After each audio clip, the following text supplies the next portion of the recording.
And this is my garden the first week of September, so look at all the tomatoes. All these tomatoes. This plant has produced tons and tons of tomatoes, just one plant.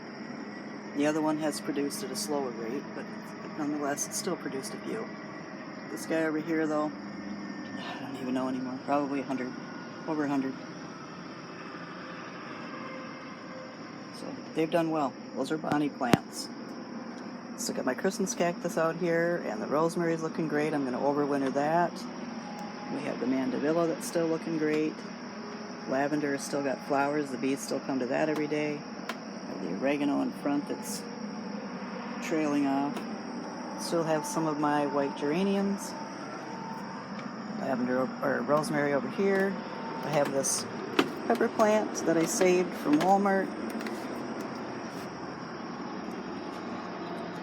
Let's see if you can see that. Big peppers. One of the littler peppers. Big peppers here. Maybe some more, but I don't know that anything more is going to be like, it's going to have time, you know, something like that. Wouldn't have time. Of course, my tree, the dead David Austin rose that we'll be getting rid of. I have a frog over here.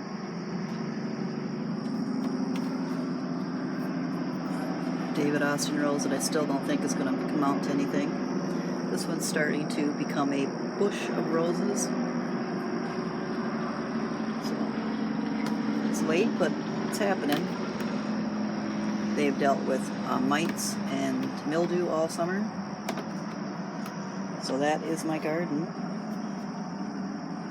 First week of September. Okay, sorry if this shows up blurry. This evening's temperatures are going to get down to 40-some degrees. I'm going to show you my late fall or late September container garden. We still got the pepper plant, which is trying to make a couple more peppers. I still got the oregano down there in the bottom shelf. He's going to be pulled in closer to the front door. The mandevilla is going to be put inside. It's been repotted. The rosemary, which you can't really see real well, but you will once they're inside, they're going to be taken inside. My rose is covered in a black, like weather cloth, and so nothing will affect the front of the rose or the soil or the crown. My mums have been brought upstairs. If you're always wondering what this pail is, it's so our air conditioner's condensation can drip in it. It's kind of gross, but it is what it is. Mums have been brought closer to the front door so that they don't freeze. It's just going to be 44, but tomorrow night's supposed to be 37. Still not at the freezing point, but it's cold. Our tree has been brought back from the edge of the deck, so everything's just trying to winterize here. And you'll see where these plants are going to go in my home office. Okay, and here is the mandevilla in its new place for winter, and a rosemary plant. I have a pothos up on this shelf, and a beautiful white orchid, a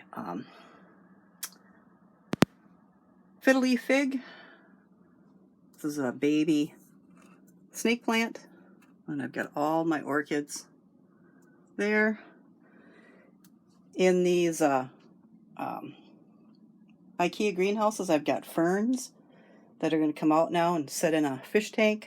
I'm not sure where. I've got to do some rearranging, but frost is upon us, so I had to hurry up and do what I could do. These have outgrown these greenhouses. And there's a rabbit. It's a rabbit fern, a rabbit paw, or something like that. One in here. And I've got some little baby succulents also in here. And then I have some orchids and the other rosemary plant. Some little orchids, miniature ones that you can get at Walmart. The ZZ plant, which I've had for quite a few years. This is can't think of what it is, but I think it's a little ficus or something like that you just trim all the time, like a bonsai. And then there's my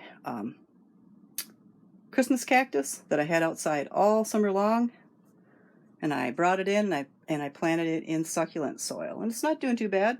Last time I replanted this, all of the I don't know what they're called, but all of these things were limp, limp for a long time, but this time they're kind of standing up, and when they're standing up, you know that they've been watered and that it is been had some moisture given to it. Otherwise, a succulent will droop. At least Christmas cactus succulents will droop. The other ones just kind of like cactuses and stuff like that seem to get like a lot skinnier, a lot more hard, and then when you water them, they puff out. At least that's what I've noticed with my cactuses. So this is my house plants and the plants that I'm overwintering.